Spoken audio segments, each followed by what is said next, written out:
June నెల 15 నుంచి 30 తారీఖు వరకు ఈ కుంభరాశి వారికి ఎలా ఉందో ఒకసారి గవ్వలేద్దాం.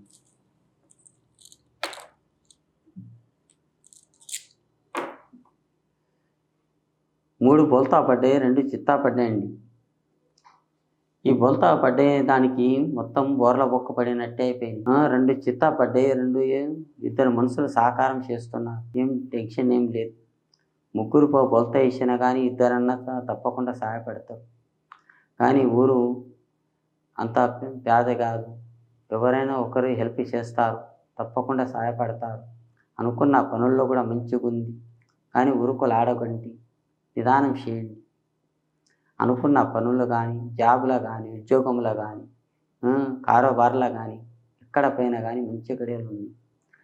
నాలుక మంచిగా ఉంటే ఊరు మొత్తం మంచిగా ఉన్నట్టు అవుతుంది. మీ జవాన్ నుంచి, నాలుక నుంచి మంచిగా మాట్లాడండి. అన్నకి అన్న మాట్లాడండి, తమ్మికి తమ్మి మాట్లాడండి.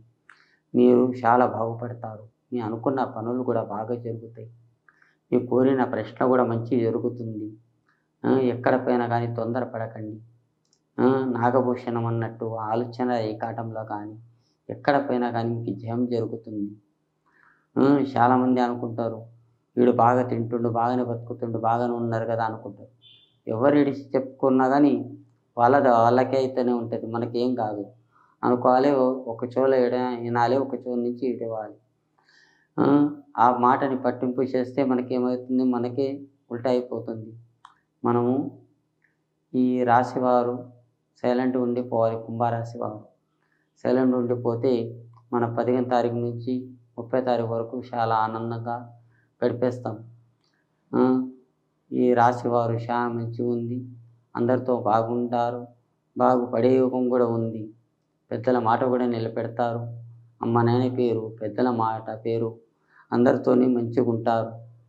ఈ సమయం ఇప్పుడు మంచి గడియలు నడుస్తున్నాయి. ఈ 15 తారీఖు నుంచి మంచి గడియలు నడుస్తాయి. ఆ భగవంతుని దయ వల్ల మంచిగా ఉంది. ఏం టెన్షన్ తీసుకోకండి. మీరు ఒకరి అవసరానికి మీరు వెళ్తారు, కానీ మీ అవసరానికి ఎవరు రాడు. మీరు ఒకరికి 10 రూపాయలు హెల్ప్ చేస్తారు, కానీ మీకు ఎవరు చేసేవాళ్ళు ఎవరు లేరు. ఈ సమయం అన్నా ఇప్పుడన్నా మంచిగా ఉంది, కానీ చెడు ఏం లేదు. ఆ సమయం వచ్చే వరకు కొన్ని నిదానం పడండి. మీకు అనుకున్న పనులు అనుగుణంగా ఉంది. కానీ వినాయకునికి మాత్రం ఫస్ట్ పూజ వినాయకునికి చేయండి. మీ అనుకున్న పనులు మీకు బాగా జరుగుతుంది. ఆ భగవంతుడు మీకు తప్పకుండా కాపాడుతాడు. మీకు ఎక్కడ పని మంచి గడియలు ఉన్నాయి. టెన్షన్ పడే అవకాశం ఏం లేదు.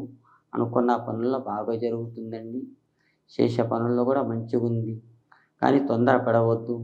తొందరపడితే ఏది కాదు. అష్టమ దరిద్ర రేఖ అనేది మొత్తం వెళ్ళిపోతాయి. మీ నెత్తి మీద ఉన్న దరిద్రం తొలగిపోతాయండి. జై శ్రీరామ్.